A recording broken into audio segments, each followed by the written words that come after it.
And here we go. So this is just an unanticipated broadcast. So I'm not sure how many people will be viewing it. So hopefully we get the views and the watch back. So this is the final stretch of the Nigerian presidential election. So the Supreme Court kicks off hearings on the elections today. So now the final verdict now to set categorically what happens for the future is about to be taken today. So Injenje Media was live at the Supreme Court to document what happened there. So what we're doing now is to live stream then in Ginger Media's interaction with that space. So we'll live stream that and we'll see how it plays out. So the credit of this actually goes to Ginger Media, but let's see what that interaction was and how the day went on day one of the Supreme Court making down that final verdict on the Nigerian presidential election. So let's pick it up from here. Let me do this so that you can get the fullness of the experience. And then let me make it a full screen as well. Okay, so you get the fullness of that interaction then of in Ginger Media with that space.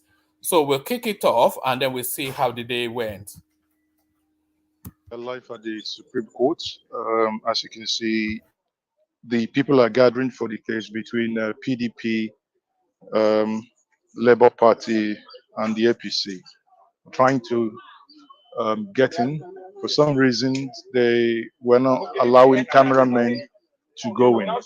So we now are deciding to stay here. And the court is not yet sitting, but we are outside here now. So for many of you who are joining us live, just confirm that you can hear us loud and clear. And please endeavor to share this. This is a live stream directly from the Supreme Court of Nigeria for the election.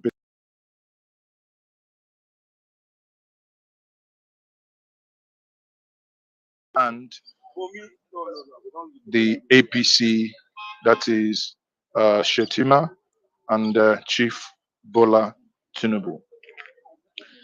What are we expecting today? Today,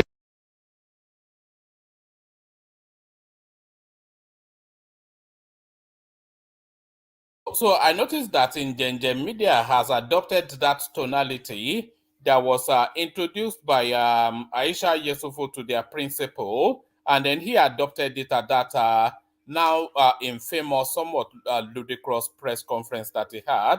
So in Ginger Media now, calling your president, Chief Tinubu. So this seems to be how the East are going to approach the next 4 years. today is not the day of judgment. It is basically for the court to hear the arguments from the petitioners and also the defense from the APC as well. Once that is done, then they will eventually give a date for judgment. So for now, that is what it is. We are now live from the APC as well. Once that is done, then they will eventually give a date for judgment. So that is what it is. We will be getting you the people who are being accredited in terms of the legal or rather the lawyers. Before now, we saw Chief Emeka Etiaba, who's just been accredited and he's just gone in. And we have other people also being accredited. Sadly, there is a lot of people, especially the media, colleagues, who are not allowed to go in. So let's quickly zoom in and see and give you views of those. Now, let's also explain something to us. For those who may be wondering what is happening here, there is a scanner at the door where you have the DSS guys, that is the security agents, and every single person getting into the Supreme Court, exactly the way it was done within the appeal. Within the appeal court, every single person going in must be scanned. That vehicle you see there is scanner. Let's show you. You see, there is where you have the where they scan things like your bags, and the other side is where people obviously go in from. So, if we pan left, we'll see most of our colleagues are here, and you know, a lot of people are here. So we are doing this for every one of us on this platform. And if you haven't subscribed to this platform, by all means, do subscribe and share this video. Join us live here. We are live and probably the only one live now, um, trying to tell the world what is happening here in Abuja. Let's also turn around and show you the Supreme Court. The Supreme Court is indeed a very, very wonderful place. It has a very fantastic scenery. All right, so you can look at the whole place. And these are lawyers coming in, and we have people driving in there. It's a very serene environment too. All right, so we are here.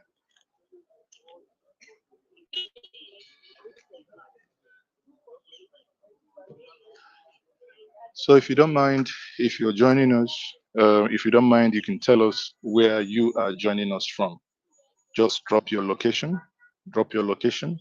What do you expect the judges to do? What do you expect the judges to do?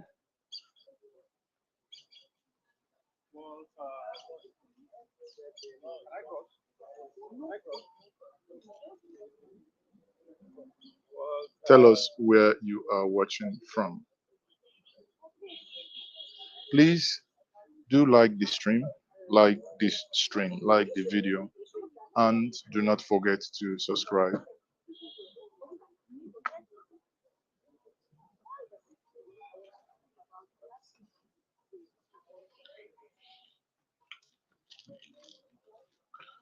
By all means, do tell us where you are watching from. Tell us where you are watching us from.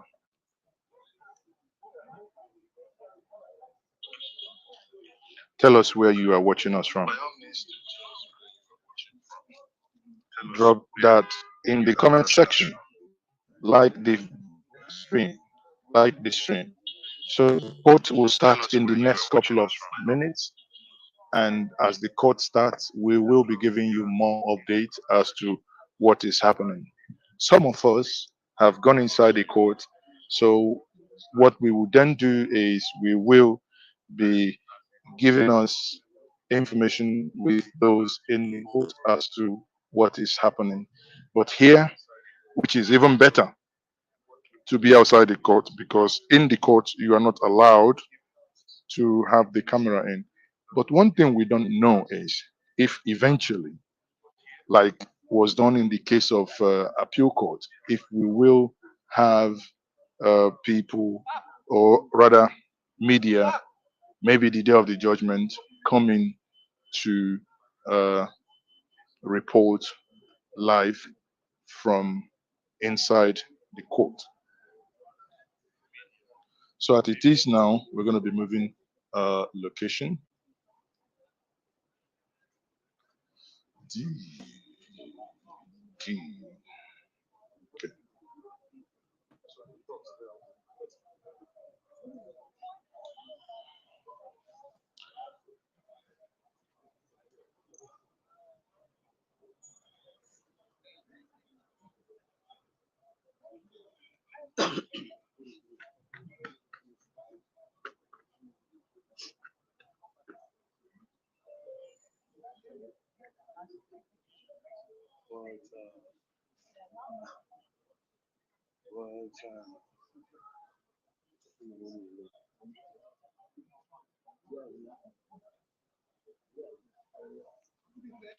So you can see that's a beautiful scenery, and we can now see what is happening in the court now. As this is ongoing, we are taking comments from many of you. Anyanwu Mwakihe, you're watching us from the Cameroon.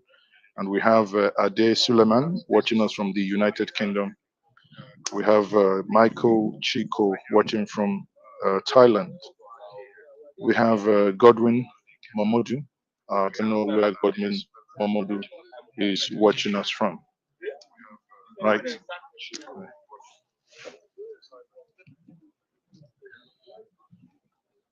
So we will be taking some of your comments.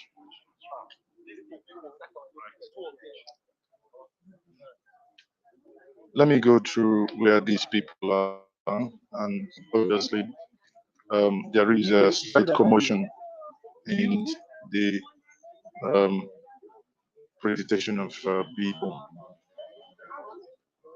That's still not possible. Okay. So,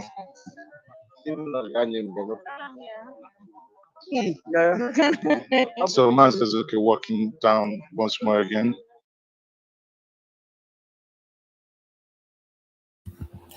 I think it's actually curious the sort of security that they wrap around this sort of event. So no matter who you are, no matter how great or good or ignoble or whatever it is that you imagine yourself to be, you see that vehicle right there. That's a scanner vehicle right there. So that scans you to the skeletal level. Let me just put my cursor on it so you see what I'm talking about. You see this vehicle that I'm circling around right here? That vehicle, it scans you to the skeletal level. So everything within you, it scans it. Whatever juju you are carrying, but more to it, whatever weaponries you are carrying, it scans and identifies it. And nobody enters that building without going through that vehicle. So there's a door within which you walk. There's a walk through, not even a door. There's a walk through built into that vehicle that scans you to a skeletal level just to see the entirety of what you're taking into the Supreme Court. And nobody, not even a fly, will enter that Supreme Court without going through that vehicle. So it's just interesting, really, how security is being managed within the Nigerian space. To stay. So you can, guys, you can see me once more just to bring it clearer to every one of us. This is us being at the appeal court, at the Supreme Court. So this is us being at the Supreme Court, people. What we are doing currently is to wait.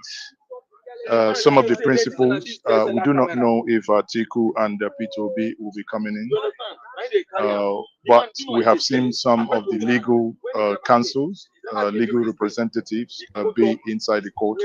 I'll be surprised if Peter Obi does not make an appearance at some point. He turns up even at the opening of an envelope, so never mind a Supreme Court proceedings. He knows all the cameras will be there, and we all know how much Peter Obi lost after attention. Already, so we don't know who is going to come in, but the moment they come in, we would be telling you guys who is with us here. So whatever that it is, people, just stay with us. We are here in Abuja live, and this is Mazes, okay? Here live in Abuja reporting.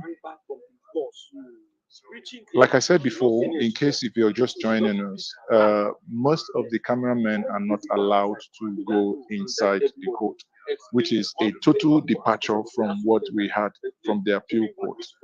On Friday, as I had my live stream, I was and You see, there's an argument for both sides of that divide. There's an argument for reasons of transparency, and you know that now famous quotation: "Justice not just to be done, but to be seen to be done." So there's that argument to suggest that the camera should be let into the Supreme Court, but the sanctity and the sacredness of that Supreme Court, the integrity of the highest echelons of the Nigerian judicial space, it should be allowed to act unfettered, and not feathered though, but unfettered. So it should be allowed to act unfettered, and acting unfettered is essentially not having cameras pointing at the judges as they deliberate on matters. The Supreme Court, and I was told categorically that there was no list, only to come in this morning to say that, oh, there were some few lists, but now those lists were pure journalists who had nothing to do with camera, and which many of us here find a little bit absurd. What is the essence of them just writing text? They are, Nigerians. Many of you love visuals, and this visual is what we may not be getting. But there is an alternative. We have made our case, and they've said that we may not go into the court, but we should hold on after a while that we may be allowed to go to do some takeaways from the court. But it is been more than how many minutes now, and we don't know how long we are going to wait. The court supposed to start by 9. Now we have about 29 minutes, if that serves me right. So within the next 29 minutes, we expect that the court will start. But I can tell you categorically that we haven't seen any of those principles coming, be it from the APC, the PDP, the APM, or the Labour Party. For clarification here, this case today, um, it's a joint sitting. That means it has the APC, the PDP, the Labour Party, and the APM. So they are going to make their cases. They filed their appeals and to the Supreme Court. Now, orally, they were going to make their representations. After their representations, there may be argument and counter argument. We don't know, and there will be adoption. If they finish today, we believe that if they finish today, that is a very big caveat and a very big conditionality. If they finish today, we will then have them um, give a date that will be suitable for the judgment to be given. And this is where we are at the moment, right? So if that happens, then we'll be having a date that would be suitable. Um, you know, we don't know, but that's obviously we do believe that that's going to happen before the 17th of November or around that time. But be that as it may, we know that before December 2023, there must be a definite answer as to who wins this case. So, people, stay with us. We will be with you, and definitely, you know, we'll definitely be with you and to bring you updates. There is a lot of distractions also from my colleague and trying to understand what's happening at my back. Okay, so people, let me know where you are watching us from, and please, please, please share this stream, right, with your friends, family, in the WhatsApp groups where you are. Do not forget to like and share. Now, for those of you who may also want to support us, it's also possible to do that. You can use the super sticker or the super chat to do that. We do appreciate your support. Thank you very much. We'll not go off. We will still be here until we can update you as to what is happening. So I am still Mazes, okay? For now, going behind the scene as usual.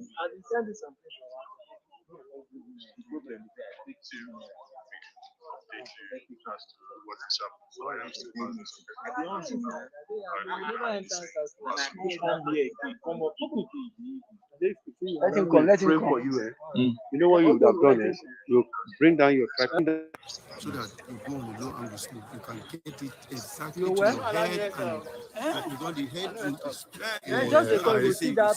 No. It's fine. I just because I wanted to leave permanently with it.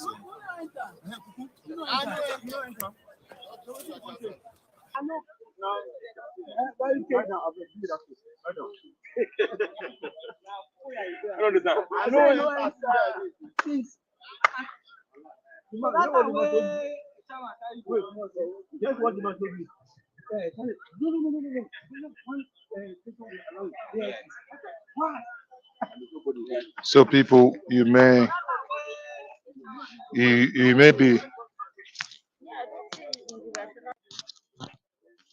hearing the voice, or rather the voices of my colleagues at the background.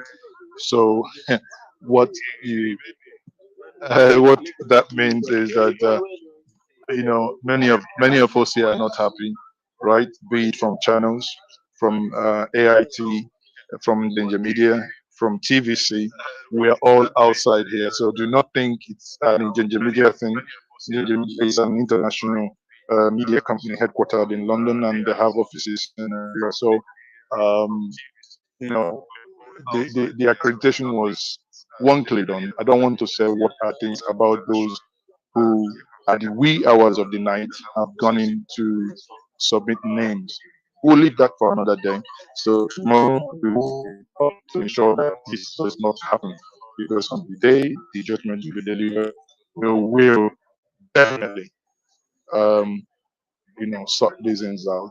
And they have apologized, and we don't need to take whatever happened now public, but just bear in mind that some things are happening here. So let me take some of you who are watching us as also where you're joining us from. So we have Diamond watching from Belgium, and we have Michael Chukujelu watching from Philippines. Um, Best Peace is watching from Germany, watching from Tasmania, Australia. Best Peace, thank you guys, thank you guys, thank you. We'll keep bringing you the best. Just keep show us some love, keep liking it, like the stream, like the video, and share with others.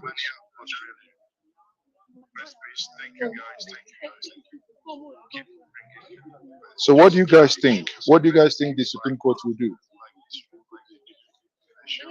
How are you? Everybody does.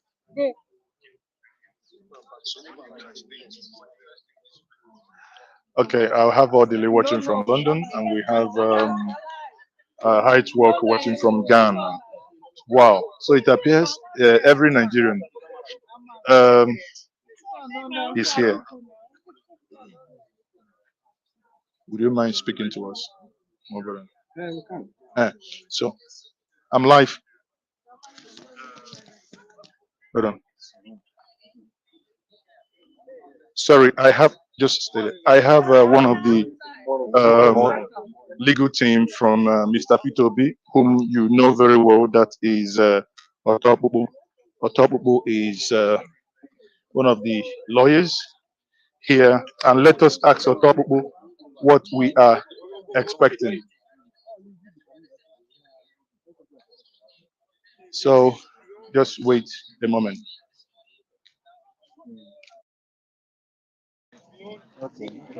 Oh, precious. So he's on a call. He will just finish quickly, and we will find out what is happening. So you can see him here. That is Vincent Otopubu. He will be speaking to us in a moment. You know. So you're good there. You're good. Don't ask me a question about the matter in court. No. It's too be fair to speak on it. Well, Vincent Otopubu, Yes. one of the legal representations of the Labour Party. Bone crusher. Oh, the bone crusher himself. Yes. So we just want to find out what, obviously you are at the Supreme Court today. Yes. You've seen how things are going. Yes. And is it only Labour Party that is going to be, have the matters heard today, or, just tell the viewers No, what there is. are two appeals. One from Labour Party and the presidential candidate, His Excellency Mr. P2B, and the other one from Alhaji Atiku Abubakar and his political party, the People's Democratic Party. So today they will be dealing with two appeals, arising from a consolidated judgment of the Election Procedural Tribunal Court, the Court of Appeal, sitting as Court of Appeal. The Court of Appeal sitting as the Election Procedural Tribunal Court. So they have two separate appeals. even though the judgment was consolidated, but they maintained their differences and there are separate appeals. Today here there are two separate appeals, which the Supreme Court will hear. Okay. And also there are also motions on the part of the PDP to adduce fresh evidence, which is also pending. So that motion will be heard today. Of course, with regards to the issue of Chicago State University, I believe. I won't comment on it. The matter is pending in the Supreme Court, and the Supreme Court's matter is to be heard today. Yes. So, but the motion is pending. So, it left for the discussion of the Supreme Court to proceed with the main appeal or to take the motion first. It is their exclusive preserve and their discretion to do that. So, we don't need to comment on it. Yes. Sure, but let's basically comment on procedure. How is the procedure going to be after the hearing today? Do we expect to have a date for judgment? Of course. How does that? Supreme Court is a policy court. They have handled appeals before that they will finish hearing adoption of written addresses by counsel. They will rise and come back and deliver judgment. The same day. The same day. So you mean in some cases they can just deliver judgment and declare their position, and they reserve their reasons. They will tell you that they will give their reasons on so and so dates. So they are the policy court and the highest court in the land. So as a policy court, are you trying to say that Nigerians may even be surprised that today judgment might be given? Of course, it has happened before. Wow. Yes, they can take up. You just say, this is an appeal. Yeah. It's not a trial court where you call witnesses and all those stuff. No. Yeah. It just parties have filed all their processes, written addresses. It just brief of argument. It's just for the parties to adopt them. And once it's adopted, they will give a date for judgment. Parties will go and come back that day. Or in some cases, they will give judgment therein. They will just rise, come back and give judgment and give their reasons later. And the law allows it. And all right. So from what is being said here, I think this matter should come to an end before the end of the week. So before the end of the week, we will know either the unlikely possibility of Tinubu being kicked out of office, but the more realistic probability of Tinubu being affirmed as your president for the next 4 years. So the matters should end this week, and it can't come soon enough because all the flip-flapping and all the brouhahas and all the empty-headed noise-making, so all of that should come to a crescendo this week. So if anybody wants to have a conversation around this, I'm posting the link in the comment section. I'll only really take this stream to the end of this Ingenje media interaction, and then we'll end it there. But so there it is. So that is the Supreme Court now taking charge of the Nigerian presidency to give us a final verdict. I've not yet known in the history of Nigeria that a president has been kicked out by the courts, but then there's always a first time and there's always a precedence. But is that precedence or precedence? Is it going to be set in this instance? So we wait to find out in the course of this week. Let's listen on. So that it doesn't become sub judice. I would have wanted to ask you, in what direction would you think that will go? But let me leave it to that. Thank you very much. Thank you, my friend. So, guys, you heard it. And so let me speak to my group. Okay. Thank you, man. Yeah, nice to see you.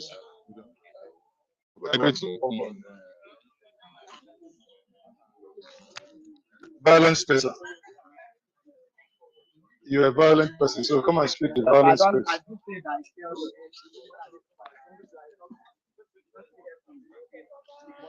So, guys, just spoke to Vincent, one of the legal counsel to the Labour Party, and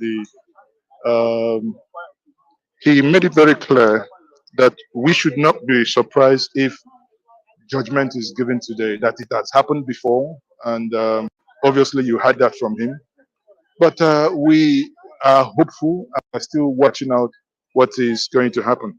So here you can see, I believe, the DG of Federal Radio Corporation, or is it that is okay, Mr. Okechukwu there? That is the one on red. Sorry, sorry, Osita Okechukwu. Yes, the one who is on red there. You can see him there. So normally, you know that he is of the APC and he has come to give moral support to the APC. But as it is now, it appears he also was not allowed access into the court. Hence, he is hanging. Maybe they might use some powers from above to get him to get inside the court. So people, it's getting interesting. The die is almost cast, and we are here live at the Supreme Court of Nigeria in Abuja, where the matters of election petition tribunal will be heard.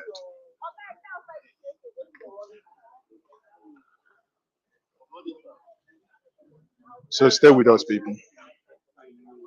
Stay with us. Let's just wait and see how this is going to be playing out. And there is someone that I would also want to speak to. Daily Trust, right? Where is Azu? Which is? Okay. Yeah. Okay. Okay. Is his name there in the list? No. Wow. So guys, you know, I understand this is Atiku is wasting his time, Pastor Ebubechi. I don't think it is wise to say that anybody is wasting their time. You know, let me see if Mr. Osita will speak to me and people. I'm not quite sure if wise is the right adjective. Clearly, there are circumstances under which you can describe that some people are wasting their time. And very much a lot of this Supreme Court process is just really to fulfill all righteousness. This is what a lot of people believe. And crucially, a lot of people actually believe that the people going to the Supreme Court, they also hold this belief as well. It's just essentially to fulfill all righteousness. Even in his best day of the week, I don't imagine that Peter Obi or Atiku Abubakar imagines that the Supreme Court will upturn an election that was legitimately fought and won and then hand it over to them that the people had rejected. So then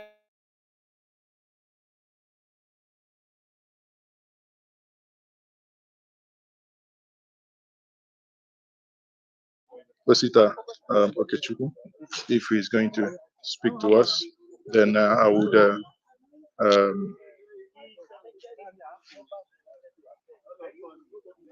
let me accost him and see if he's going to agree to speak to us.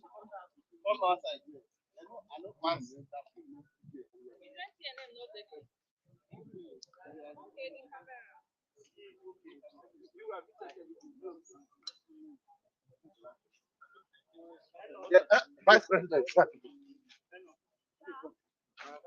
So we are going to get people to speak to us. So just hold on with us. Is it the Vice President coming in? So we now have the Vice President of the Federal Republic of Nigeria. No. Yes. Alhaji Shetima is coming in now.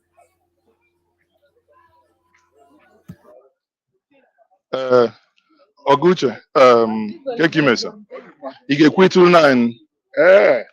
I'm live. So if you don't mind, let me quickly mic you. I just landed.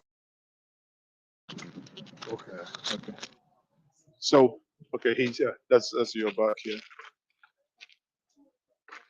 Why don't I? You want to greet him first? Let me greet you. Okay. So it's fine. That's him pulling up. Please let me greet you. Okay. First. Well, that's his car over there. That's his car over there. They are just stopped again. The police are trying. Okay. Okay. So people, he says he wants to welcome Shetima before he can speak to us. That is where we are. You know, to some extent, I think I'm actually happy that we are where we are at this moment without necessarily being inside the court. So this is, I think it's Femi Bajabiamila that is coming now. And that's Ribadu and Femi Bajabiamila. So people, that's Nehu Ribadu and Femi Bajabiamila. But as usual, you can see the security are just running already to. So the scramble you see there is to tell you that the great and the good are starting to arrive. So the National Security Advisor, Noho Ribadu, and Femi Gbadabiamila makes an appearance to support their government's push against this goings on.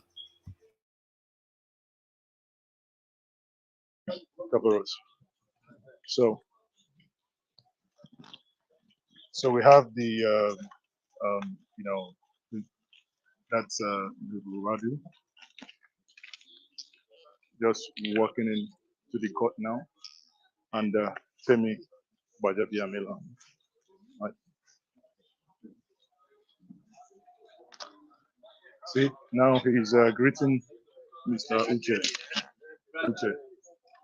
Okechukwu, the man whom I wanted to speak to before now.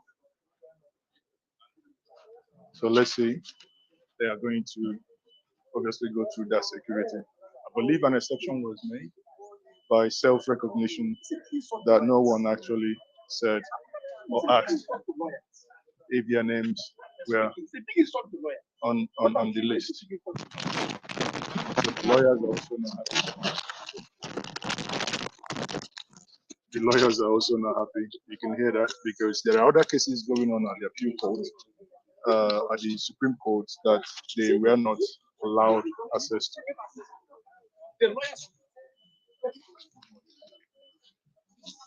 So when so we can let's get by the side here.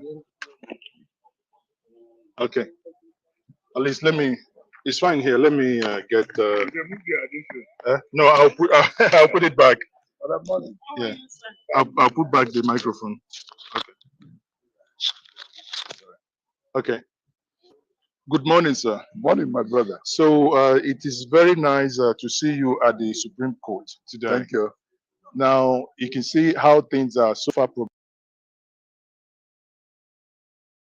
And by the way, this gentleman that in Genja Media is speaking to is one of the heads of one of the broadcasting parastatals. I'm not sure, is it NTA or whichever, along those lines. But he's also a Southeasterner. So this is a senior Southeasterner functionary of the Tinubu administration coming to lend support. Progressing, and we just had the Femi Bajabiamila and Nihu Ribadu working. You are also of the APC, and what are you expecting, and what is your message to Nigerians who are watching you live now? As a Nigerian, most importantly, what I pray to God for our democracy to continue, that our 24 years, there should be addition, so that from one regime to the other, the people will elect leaders of the choice, and that it continues, because democracy has its own fine dividends. One is freedom, one is prosperity, one is peace and unity of any country, which dictatorship does not enhance. So if you have freedom, you can exercise your inalienable rights and your talents. So that's why I'm also happy with the opposition, His Excellency Atiku Abubakar, P2B, and others, for following the democratic routes they did not, in their own vein, say that they will resort to self-help. So for following the democratic process, I have to thank them immensely. For the outcome, it depends on my Lord Justice of the Supreme Court. They have the facts, they have the law in their hands. So I will believe in their decision, because we cannot decide for them. Yeah. We can't decide for them. So while we are talking, we just had Oseloka Obaza. We're here. We're here. Ambassador. Yes. No, hit me too much. Ambassador. See, you don't drag my hand. Sorry, sir. So I'm happy that Nigeria is progressing from one election to the other. Nobody will doubt that from 1999 to date, that there are no improvements made. For those improvements, I thank the Nigerian people. I thank Almighty God.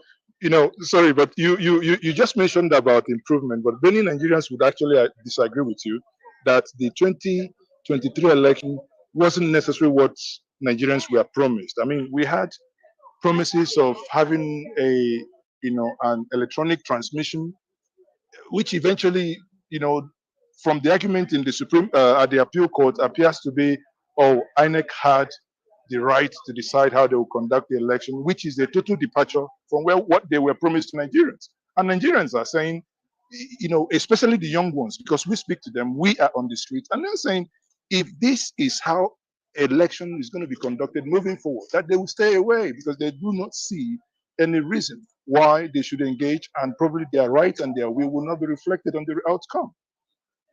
I don't think they are correct. You don't travel the baby with the bathwater.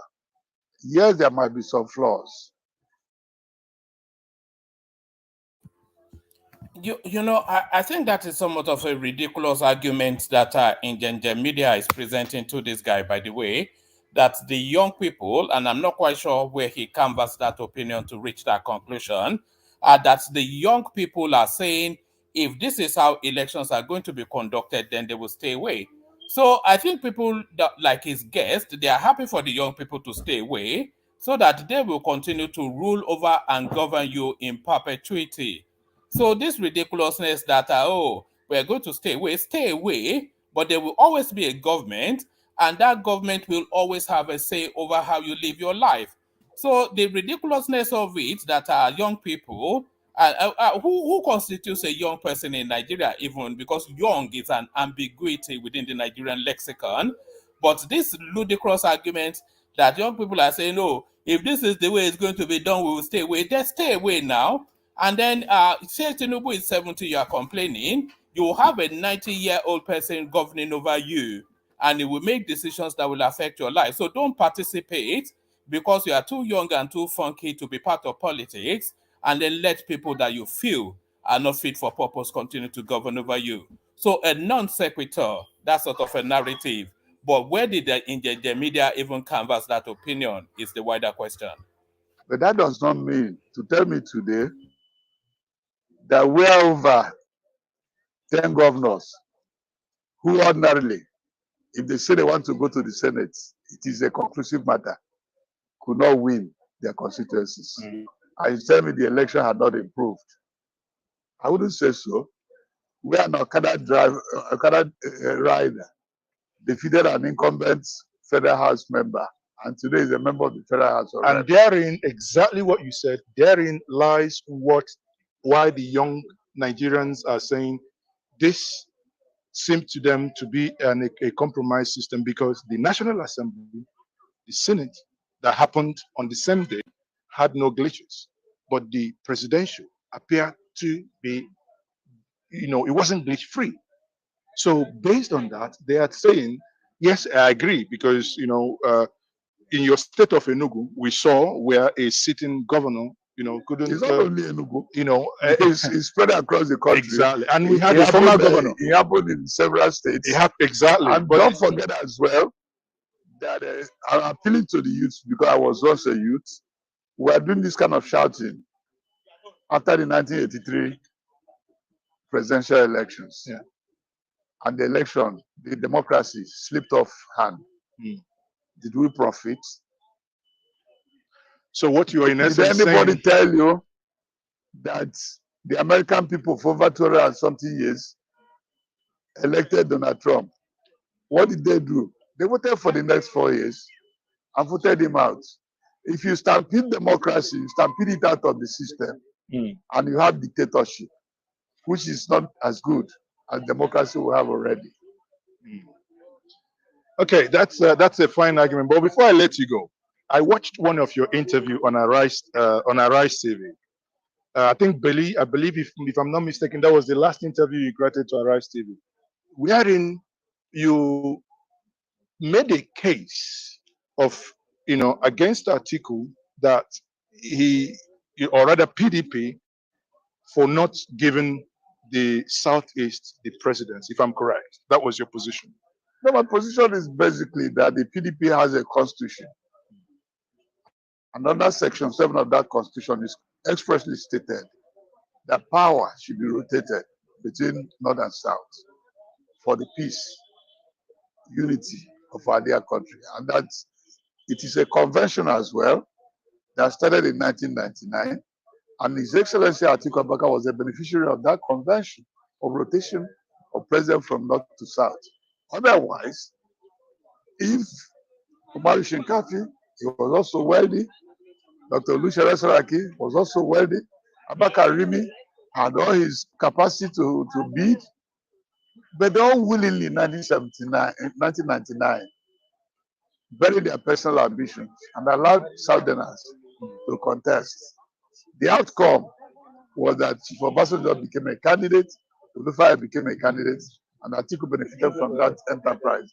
And in 2014, he walked out of Eagle Square against Jonathan.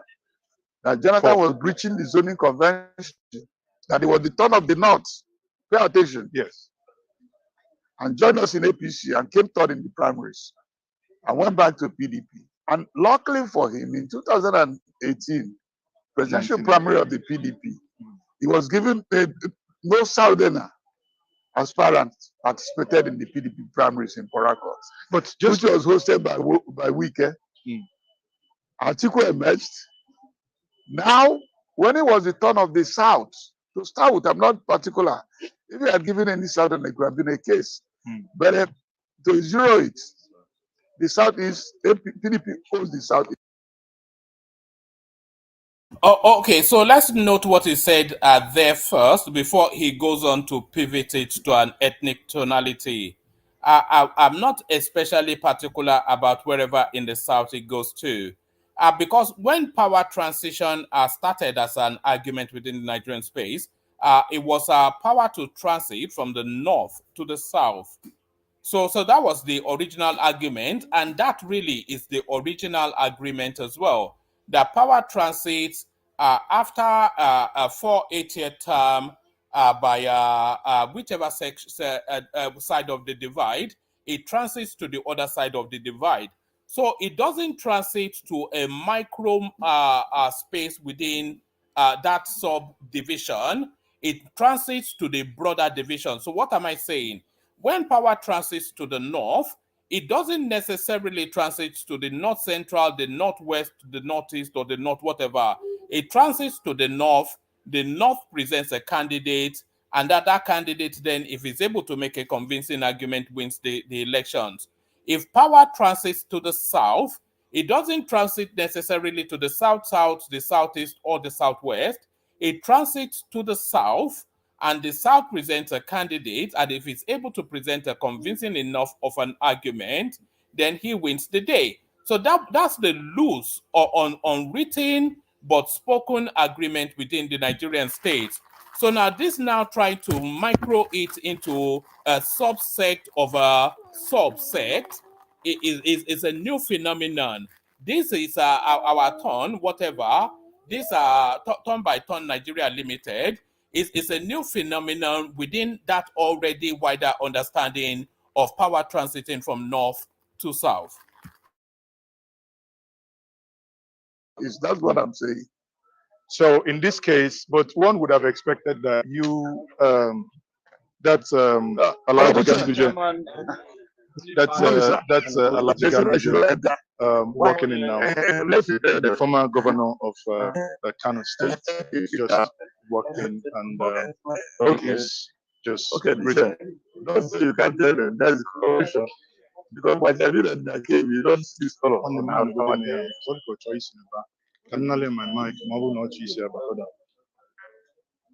sorry.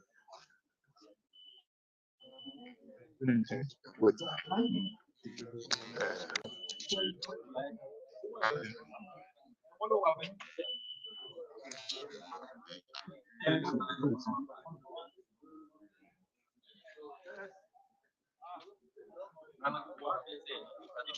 Okay, so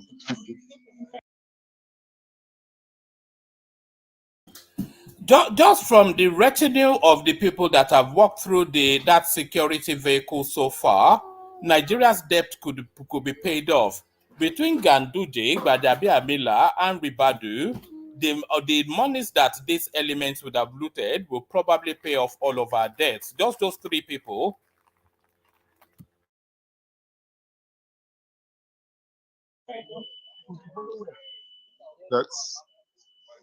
that's Nigeria. No, they refuse him. They refuse him.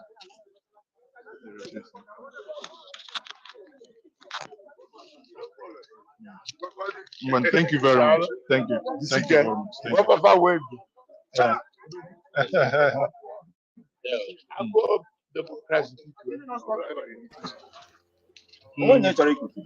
Exactly.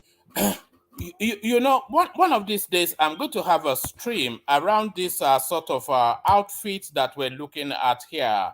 So all this gown that these people are wearing to demarcate themselves as lawyers, and that rather ludicrous blonde wig that they wear as well to affirm themselves as lawyers.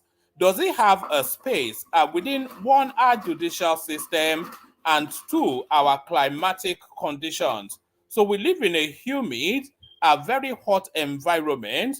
So is wearing this ridiculous, very heavy robe and that somewhat silly. I traveled quite a bit within Nigeria. I've never yet met a Nigerian with blonde hair. So quite why they are wearing blonde wigs, I'm not quite sure. What does that demarcate? Is that essentially a vestige, a residue, a carryover of colonial something? And is the law being oversighted then by somebody that is blonde, which is alien and foreign to our culture, which is yet another surrender to that space colonial mentality as Fela Kuti had it? So this wig and gown is going to be a topic at some point on this platform. I'm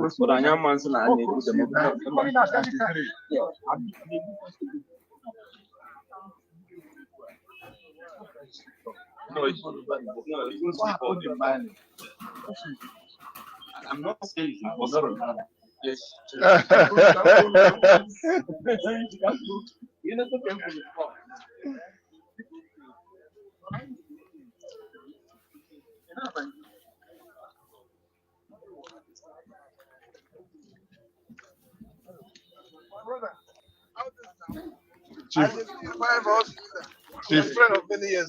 Chief Ahmed, how you doing? Artist now. I like you. Yo.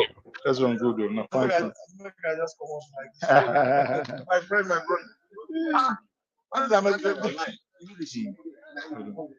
brother. Yes, brother. What you saying, man? I'm Nigerian, brother. You good? Yeah, good to see you. I didn't think this was your diet. This is heavy duty Nigerian politics. And Yeah, I see. I know you are more into that noise making that Kaizo Come presents. on. Yeah. You know this. Come on. But yeah, man. Obviously, from far, I've just seen the Nigerians. I thought it was Kenya, to be honest, in the beginning, because I literally just joined now. But if you might, brother, I don't have too much time. I just that Peter Obi. What they going down for? Oh, election fraud. Huh? Yes, this is the final. This is the final phase of the Nigerian electoral process. So all the litigants, the participants, they've gone now to the Supreme Court, which is the final arbitration spot within the Nigerian space. So now to get that judgment now on what happened, what happens for the future. So whatever happens in this building now puts an end to the 2023 election. So the verdict comes in and then everybody moves on from this point. Yeah, that's good, but like even not even that, bro. Even us in Kenya, we have the same problem. You know, we got. It's not just Kenya. It's from the beginning of America. The way Donald Trump got finessed for his election. You know, same thing in Kenya. But when it comes to the African election, I believe we need to go. We need to make it more digital, bro. Because these papers, you know what happened. You know these papers you're filling out, you're putting your fingerprints and this bullshit. It's not good, man. You know, because you've seen it. People are stealing people's votes.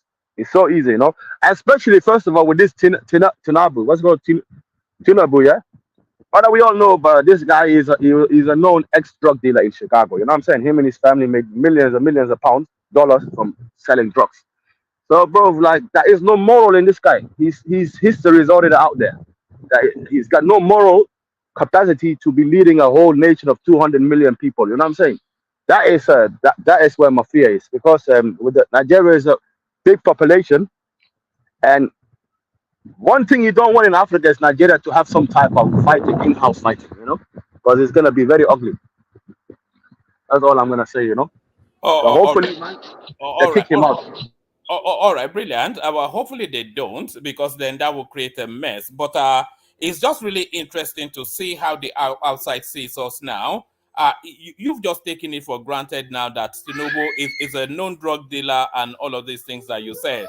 But that's how the narrative has traveled. But let's continue.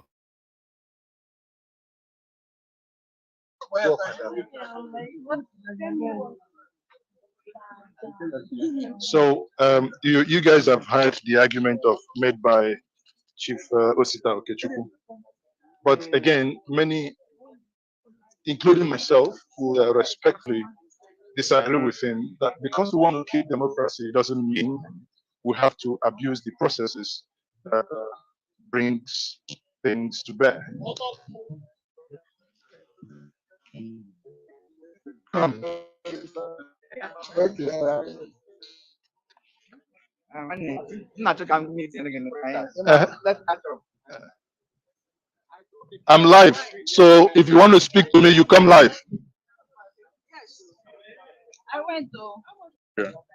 To hear the case of your party, the PDP APM, against the APC Shetima Tinubu. So what's your impression so far, having been here? You can see that the security is extremely tight here. And do you think that the government is afraid of something? I think the security is under the executive.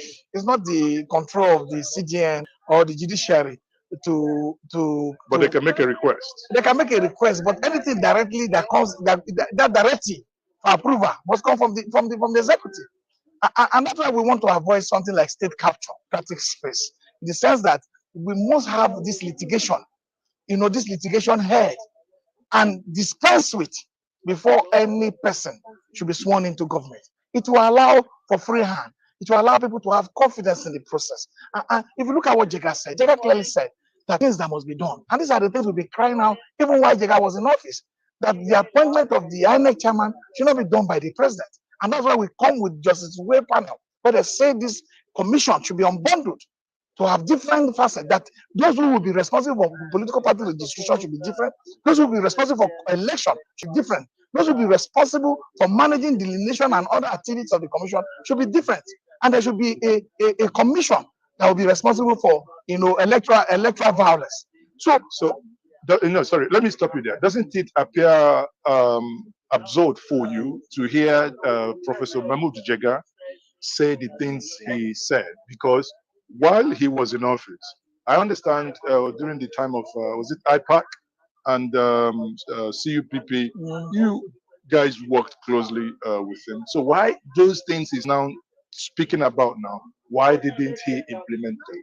I think that's part of the fear that the executive has so much control and interference over those commissions, because they are the appointing authority, and they are the one who also approve.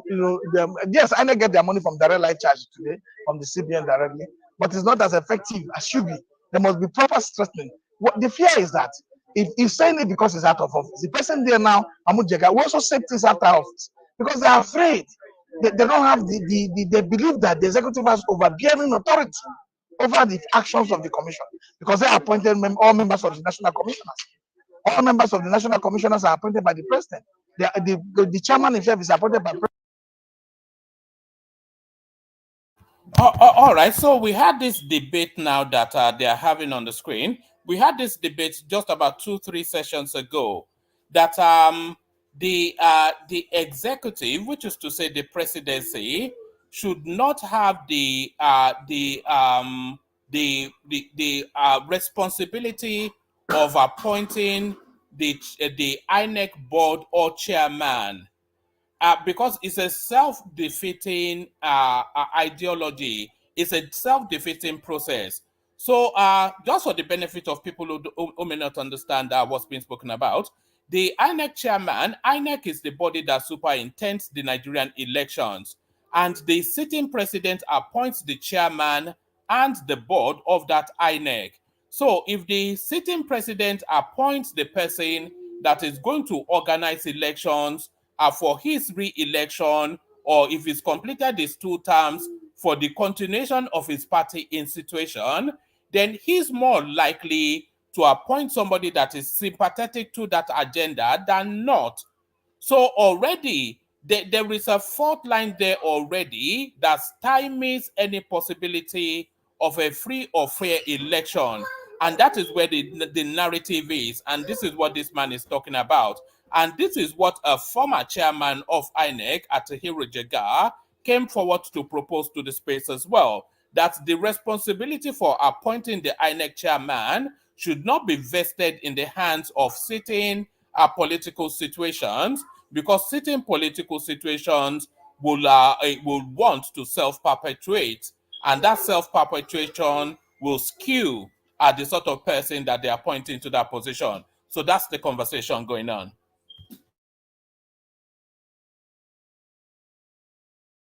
President and all resident electoral commissioners who are members of the commission are appointed by the president. So we must find a way to take that power away from president, so that those who are sitting down there will not be having the issue that they are breathing through, their mouth to say something. In essence, the job is for us as Nigerians, is very cut out now. That means irrespective of how this judicial decision goes at their Supreme Court, Nigerians must go back to the drawing board through the legislative arm to begin to make and demand amendments to some of these laws. Do you agree with that? It is very important. All right. Before we hear if he agrees or not, let's hear from the people assembled so far. Maxwell, Vin, good to see you. So now today is now that final stretch of the Nigerian presidential election. The Supreme Court sitting, even one of the lawyers speaking to us earlier told us that they could even within today make a decision, but certainly within the course of this week, we are anticipating that that decision will be made. So what is your expectation of this Supreme Court sitting, Vin? Good afternoon, one man, and thank you for having me. I don't see anything positive coming out from this Supreme Court, because if you look at what has gone past, especially in Imo State, between Ihedioha and Hope Uzodinma, you will see the handwriting on the wall. There is no way the Supreme Court would overturn what the election tribunal, has ruled already. Nigerians will just live in hope and hoping that things will come out. Looking at the president himself, that I suspect that is going to be, returned. That man has no pedigree. That man has no integrity in him. The actions and the behavior, informations coming out on his behalf has rendered Nigerians all over the world, some sort of, being mocked. Nigerians are being mocked all over the world. Someone who was convicted of, illicit drugs opted to pay $460,000 in order not to go to prison. and many other things that they, that we have seen that has come out. Someone who said that he went to school when the school was not even established. These are some of the horrible things that is hanging around this man. Yet the Nigerian people, allowed him to be And they there. let him land, and then you come after. Carry on, Vin. I don't believe that the Supreme Court will overturn what the tribunal has even ruled out earlier this year. So it is going to take the Spirit of God to change that. And if they change it as well, I do not know how it is going to be. Thank you. All right, thank you, Vin. So let's get your comments, Kenny, and then we go back to the stream. So Kenny, you're up next. Thank you very much, woman. I'm very grateful for this opportunity. The reason why I came in this time, I always listen to your program and all that. I'm very sad in my heart that we have people like Mercy talking like this as if it was there when they made the judgment that it was of drug. It's very, very disturbing. You know what I mean? I find very disturbing in my heart that someone can talk with his full tails that someone is a drug dealer. You know what I mean? I mean, it doesn't sound well. You can hear what the other guy said. That guy from, I think, from Jamaica or something like that. He's saying our president is a drug dealer. You know what I mean? See, we should be mindful of what we say and what we put out there about our country. We have no other country. I have no other country. Nigeria is my home. For the fact that I live in UK, that does not mean that I'll be talking bad about my nation. And you don't have right to talk with your footsteps that someone is convicted of drug.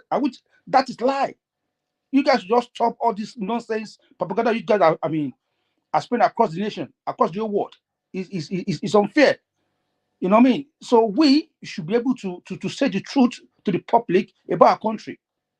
It's not because your candidates lose or your candidates not. Didn't win the election. They start. You're angry because of that. Then you are saying rubbish about this man. We should just be mad for what we said. That's my point. You know what I mean? So this judgment, woman, there's nothing in this. Nothing. They have no case. Mercy, I need you to prove to me or tell the whole world where Obi mentioned that, okay, for instance, in Lagos State, my vote is 800, 800,000, and they give me 500. This is the remaining. I see proof anything. He hasn't proof anything. And you stand there talking nonsense. It's so annoying. Sorry, Kenny. This is an exercise in futility. Let me just tell you this. I'm saying it in the comment section as well. For the next 8 years, what Maxi just said, what Vin just said there, is going to be the narrative for the next 8 years. So Tinubu will have to live under that. We heard somebody from Kenya come here to tell us that it is known that your president is a drug dealer, and he didn't even come here to say it out of malice. It's really coming here all of the noise that the obedience have been pumping into the media, into the social media space, which travels, of course, around the world. So what you heard from Vin just now is what you're going to be hearing for the next 4 to 8 years that Tinubu is the president. And I know this because we had the same experience with Buhari when they told us told us that he's dead and it's a clone. And for the next 8 years, irrespective of how ludicrous that narrative was, they continued to propel it for 8 years. So don't expect that you will use reason or logic to come to any reasonable position with that space. You just have to surrender that narrative to them. For the next 8 years, though, what Vin has just said now is what they are going to be selling. One man. I would like, if you will permit me, I would like to respond to Kenny, what he just said. So look, let me tell you one thing. I am not a supporter of any political party. I am not obedient. I am not articulated, and I am not Jagaban. You get that? But when you come here, you make your submissions devoid of insults. When you come out here as learned as you are to tell someone that the person is talking rubbish, if I respond in the same manner, I do not know how you are going to feel. Okay, I was not brought up. I was not. Hold on.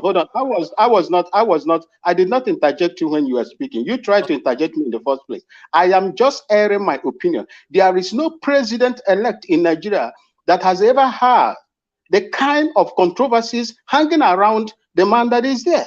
That is what the world is looking at. I was not in Chicago. I was not in a government college. I didn't do all those things. I did not fabricate them. These are things that are in the public domain, and we speak about it the same way you speak about other people. And when we speak about those things, those controversies, excessive controversies hanging around the Tinubu, and you are here calling me, telling me that I'm talking rubbish. I don't want to go the same lane with you. Okay? It is in the public domain, and that is what I am here to speak. I am just airing my own opinion, whether you like it or not. That is my opinion, bro. Thank you. All right, let's hear from Dewale, and then we go back to the stream. Dewale, good to see you. Good morning, sir. How you doing today? I'm good. Good to have you here. So are they carrying the proceeding live, or what's going on? No, in Gengen Media live streamed it, so we're reacting to his live stream. They are not letting the cameras into the court, as far as I'm aware, but the cameras within the parameters are giving us a live feed of what is going on, interviewing as many people as are willing to appear before them, and we're following through, reacting to that. Oh, okay. Well, I mean, during the tribunal sittings, we had this kind of frenzy around during the proceeding and the judgment, and it's not new. I think we are a little bit often having a political amnesia when I heard my brother saying that no president ever has this such controversy surrounding their candidacy in the history of Nigeria. I think that is not correct. It's just that the advent of social media kind of amplified some of the noises that we're having around these days. It was like that in 2007.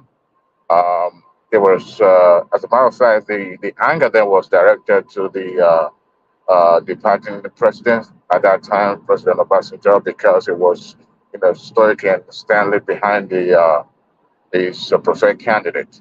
And also, I think the only maybe few president that enjoyed that popularity, it was Jonathan when he was first emerged against the president then. So when GEJ emerged as a president, then he was having, because it was popular and it was supported by the masses. Rather, it was the first from South or from the South since the advent of this third republic. So I wouldn't waste much of my time and my energy concentrating on this because nothing is going to come out of it. I mean, Supreme Court proceeding is not where you have a preliminary submission of evidences and all that. Even the one, I don't know if they're going to admit the nearly evidence that was brought forward by Atiku, and even if they do, it must be a compelling one. But for some of us that have looked at it holistically, I don't see anything. But I think people are having political awareness, and that brings forth the noise. I was on my phone last night, and something popped up. A lady who was born in America, raised in America, of course, because of our affiliation to Nigeria. She was involved in the same agitations and noise and all that. I won't waste much of my time. It seems if you're not popular, you don't have the mandate. That is capital no. People voted for Bola Ahmed Tinubu, but you see, sometimes not everybody have the time to be on the social media or continuously posting things that are not true or not factual in the sense. But because of the noise, some of us think that if it is in the social media, it is right, it is fact, it is correct. Absolutely not. This is the age where you have to fact check, you have to double check to make sure that the information you're being received is true. not quite long ago. Yeah, There yeah. was a But the thing is, propaganda travels a lot faster than the truth.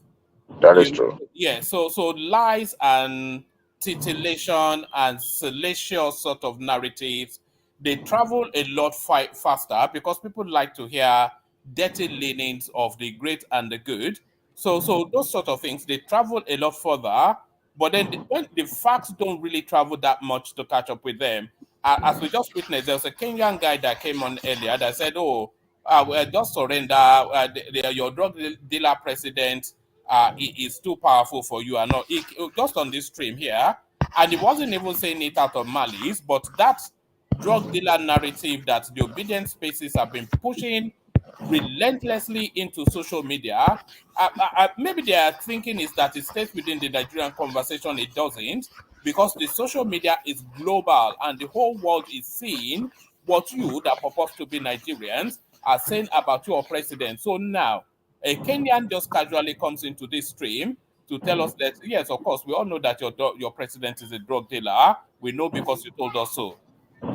Well, I guess it's based on that argument based on what he read or heard on the internet. So that alone is what makes him to believe that the president was a drug dealer. But woman, you're right. Lies travel faster than the truth. But when people are hell bent in destroying reputation, as it is right now, I could go online and trying to tarnish your image and reputation is easy because it's cheaper, but to build it is what makes it costly. And some people they don't really care if as long as their means is justified, and that's fine with them. Before you call somebody a criminal, a drug dealer, if that person has not been convicted, has not been tried, and then you assume that that person is a criminal, then you could be liable. Could be liable. Anybody can be sued, even on this show. But you see, we live in a society that doesn't really pay attention to such side noise because for how many people are you going to be paying attention? But Dewale, do you know the golden rule of gutter journalism? Do you know the golden rule of gutter journalism? go ahead. The golden rule of gutter journalism is that don't let the truth or fact get in the way of a good story. So don't worry too much about the truth or fact. Oh, if the story is juicy, just push it out, and this is what is going on. Exactly. So the truth or fact is just incidental to the noise that is being propelled. So Yeah. irrespective of whatever the facts are, the mud continues to sling, and ultimately it sticks. There's no good news or bad news. All news are good news, as long as it's pushing in the headlines and people are able to take a second look at it. But you see, the division we have now in our society in Nigeria, it didn't start from Nigeria. It didn't start today. I mean, if you look at the American society, for the past 6 years now, it's been rocked with the same misinformation, the same fake news that you see everywhere. It's been like that. I think the social media in our society kind of like puts democracy in a very very precarious situation, and if care is not taken, if legislation is not put in place to checkmate some of these excessive that we're seeing around, it's going to be tough for some democracy to thrive. And that's my fear. When somebody can just sit down in the corner of their dingy room and start putting out some misinformation and trying to uh, rubbish somebody's image, how many people can you fight? It's tough, Diwali, for some. Diwali, Yeah. hold on. Can you be specific about this measure, like that you think they should put in place? Can you tell us what exactly those measures are or should be? I want to know. Is it gagging the media? Is it regulating the social media? What is it? Can you repeat that again? You said they should put measures in place against these Yeah. things. So, what kind of What are those things that you think they should put in place? Is it guiding the media? Is it social media regulation? What is it exactly? Okay. As it is right now, presidency is is a public thing, so it's gonna be hard for someone occupying that position to go after an individual, because how many people can you go after? But when you, for people that are around the person, knows the truth, they could also take the advantage of the fact of their proximity to that individual, to take it upon themselves to, prosecute if they know that the information out there is not factual. Also the social media, the fact checking. Unfortunately, we have the likes of Facebook, Instagram, and the X. Unfortunately, the person that owns X now is, I don't know, out here. So he kind of allows that, allows the misinformation to thrive on his platform. And I think there's a, a scheme behind his acquisitions of that platform, because it seems since he took over, it's been one controversy or the other. And Facebook took it upon themselves to fact check. But how many people can you fact check? But in this scenario, we have a nation that would take it upon themselves, because it's not now the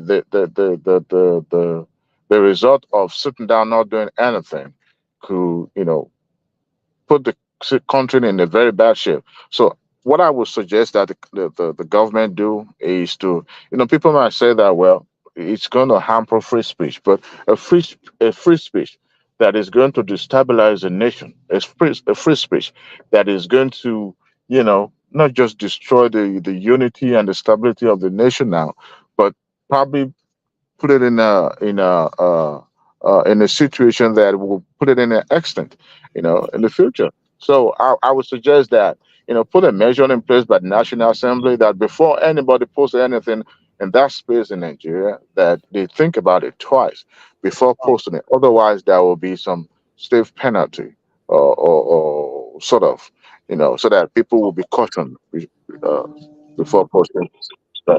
All right. Let's hear brief thoughts from Babati. So Babati, we're following this live stream, which is streaming from the Supreme Court as they kick off day one of now the final phase of what is the keenly fought and bitterly lost 2023 presidential election. So we have in media streaming from there. Is picking up passerbys to interview and whatnot. There's a possibility, very remote, of a decision today, but more a probability of a decision this week. So matters either way come to a head this week as we enter the final furlong of this election. Babati. Good morning, one man. Good morning, Mr. Gbadue, aka Dewale. I mean, I don't even know. Kenny, is it Mazzy or Maxi? I'm not wearing my glasses. I can't really see. And anybody in the comment section. Good morning.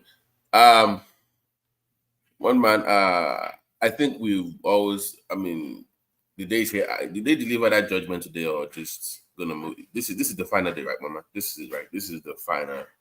We get. I think it's unlikely that they will that they would give the judgment today. So they will take all of the presentations, I suspect, of the lawyers.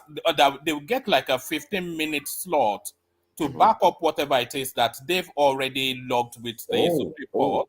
So yes. they take a 15-minute submission, and then they'll send them away, and then later inform us of the dates that they'll give us a verdict, which hopefully will be sometime this week. Right. So the big issue now, the big question is like those so-called new evidence, like that they article space said that they've unraveled. Would they be admissible to court? Like I think that's the question, right? That's the main. Yeah, that's the main hub of really what's going on, because all the indications are that they will just affirm what the appeal court did, because the appeal court did such a heavy lifting in that space that it'll be very difficult for them to overturn it because they covered all the bases. So the only now new curveball into the situation is this alleged discovery by Atiku at Chicago. So are they going to admit it? If they do admit it, how are they going to handle it? So that is really where the question is. There is nothing really outside of that to be decided. Yeah, but actually, one man, just don't mean to digress. I'll get back on this train in a minute, but just for a few minutes, because I was listening yesterday. You guys were discussing the eligibility to vote and diaspora voting and whatnot, and it was nauseating. Like listen to you diasporans. I mean, I live in the diaspora too, so I'm not going to absorb myself, but it was nauseating to listen to some of you guys that left Nigeria when Nigeria was still had Gongola states, that left when the Idi Agbon was in office, talking about you want to vote in Nigeria. I don't think anybody outside Nigeria should be allowed to vote. If you've not been in that country for the past 5 years, there's no reason for you to you should not be allowed to vote. So that would be my own. Even if you pay tax in Nigeria? One man, you don't live there. If you don't live in a place, you've not been there since the days of Idi Agbon, why are you voting? What is no? That should not be allowed. And I know that this call is coming from you guys from the South, thinking that you're going to have additional votes. Forget, when I have noticed one thing with people from the Western Hemisphere, the Nigerians in the Western Hemisphere. Each time they discuss this issue of diaspora voting, maybe I don't know what it is, but they never. Benin Republic is diaspora, Sudan is diaspora, Mexico. So they always have this mindset of USA, America, London is diaspora. Diaspora is outside the country, right? I'm not the Englishman on this platform. So if you think that you are going to get some additional votes from the UK, US for your own region, well, the North has a surprise for you. They have Niger. It's also diaspora too. But one man asked you a question. I want to answer it. What's the question? He's saying that all if they are paying taxes, they have company, they employ people, they're doing, one leg here, one leg there. Well, I have stuff in some African countries. Does that mean that I have to vote, or I am eligible to vote in those countries because I'm paying taxes to those countries in West Africa? No. I'm just saying that, okay, even if I'm going to if I'm going to support that form of that legislation, I would say limit it to just presidency only. But state and local governments should not be allowed. Presidential, and you must have. I think they're limiting. I think that is the proposal, that is limited. And one more, you must have visited the country at least 3 to 5 years prior to that election cycle. Don't tell me you've not been to Nigeria in the last 25 years and still want. I will know. You must show proof that you were in the country the last 3 to 5 years prior to that elections for you to even vote. That's my own take. Don't disappear for 40 years talking about you want to vote in Nigeria. What do you know? You've left the country. So I'm not gonna. No, I'm not. But back to the issue here. Hopefully, we can get this thing resolved so that we can move on with our lives. Honestly, one man, I'm sick and tired of doing this all the time. I know it's fun. You enjoy it. At this point, I don't enjoy it anymore. It's not actually fun. I'm with you. One man. I want it out of the way. We can't criticize Tinubu because of this. So let him have the presidency so that we can then attack his policy, his decision making, and whatnot. Thank you very much. It's like chewing gum. When you start chewing gum, it's very sweet. You just chew. But it gets to a point where it just becomes a bit sour and just, hard. That is what we just chewing on the gum, like old gum. I don't want to keep doing that. Let's just focus on the policies of Tinubu, and we can come up from different angles. You can come at it from your tribal perspective. I would take that. If an Igbo man tells me, "Oh, Tinubu is not doing this," that is even more. I would take that discussion than what we have right now. So far, it's talking about the current government. So you can have a tribal lens. You can look at it from a private tribal perspective. I don't mind that. You can look at it from a cultural, religious perspective. I don't mind that. But as long as the focal point is on the current government, it's what I care about. And hopefully we can move on with this. We can move away from this ridiculous show of things. I'm not really, but I'm going to come on your show and I'm going to pretend like I actually care about it, but I don't.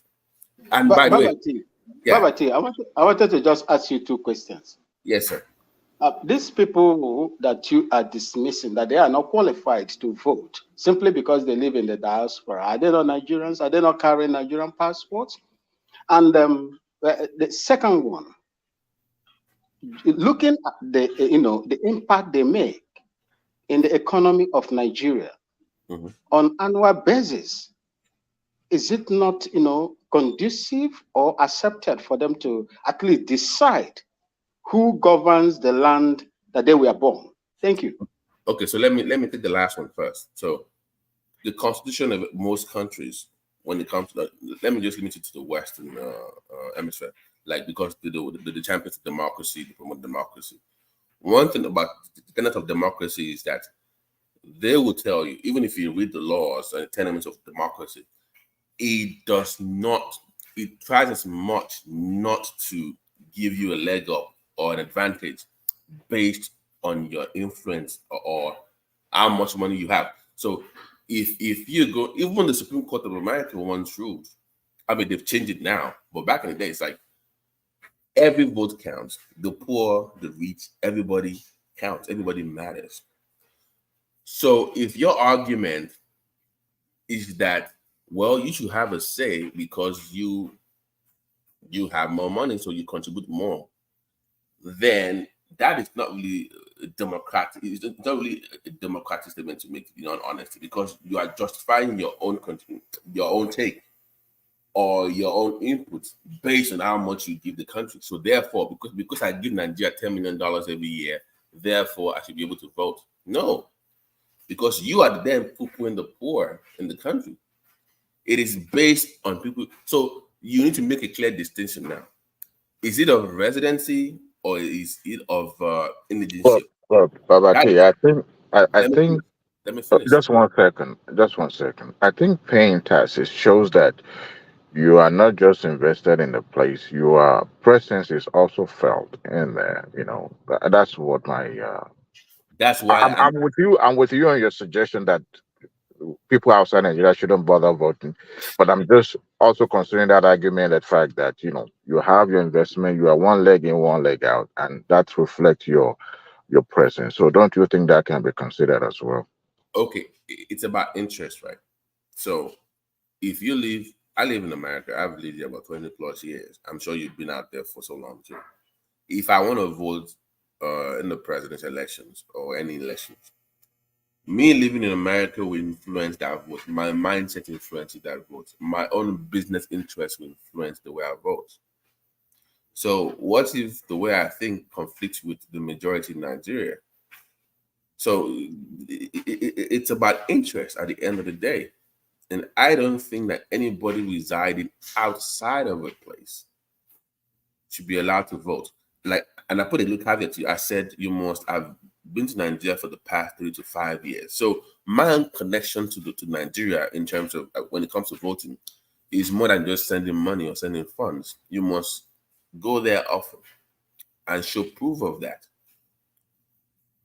So it's not about just being monetarily attached to the country. You must be attached also. I want to see you. You must be available 3 to 5 years.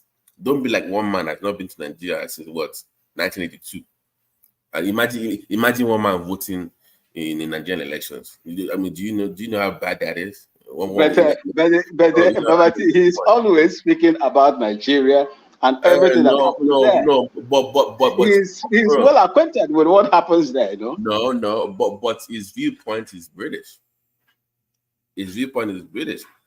So I'd rather have somebody in Nigeria vote about that. I can educate them about how things should work, but I don't think that if I don't go to Nigeria often, I should vote in Nigeria. I don't think that should be allowed. If you don't live in a place, you shouldn't vote there.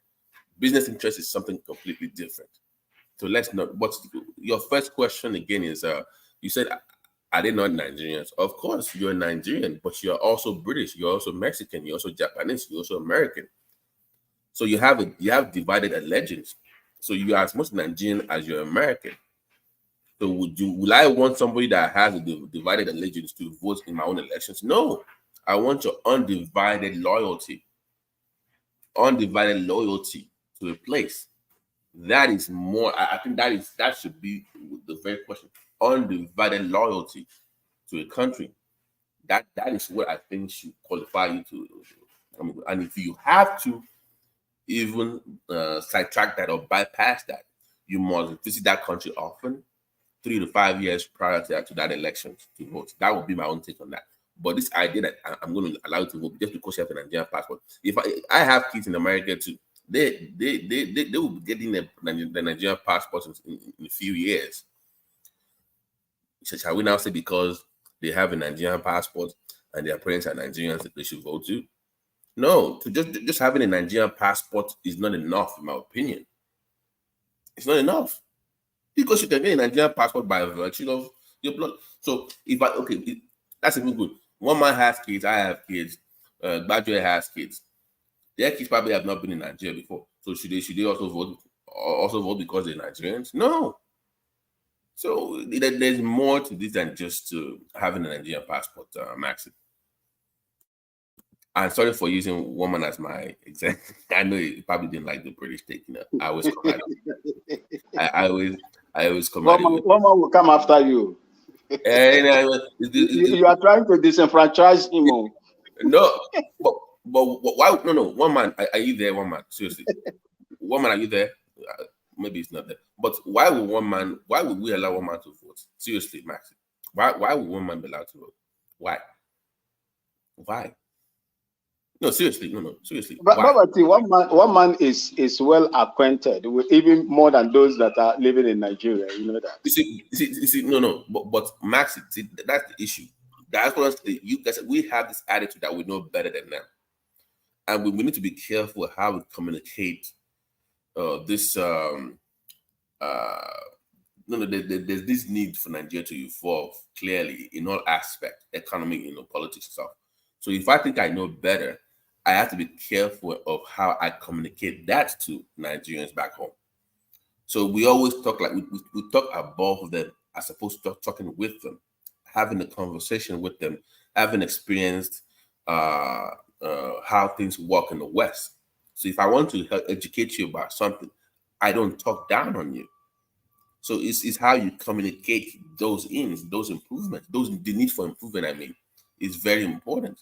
So when you say one man knows more than people in Nigeria, you've already turned off, you are annihilating those Nigerians. They will not even listen. Once you say that, they will turn you off. It's not you can't even let me have that. You have to take it back. It's not Maxi, one man left during Diaspora days.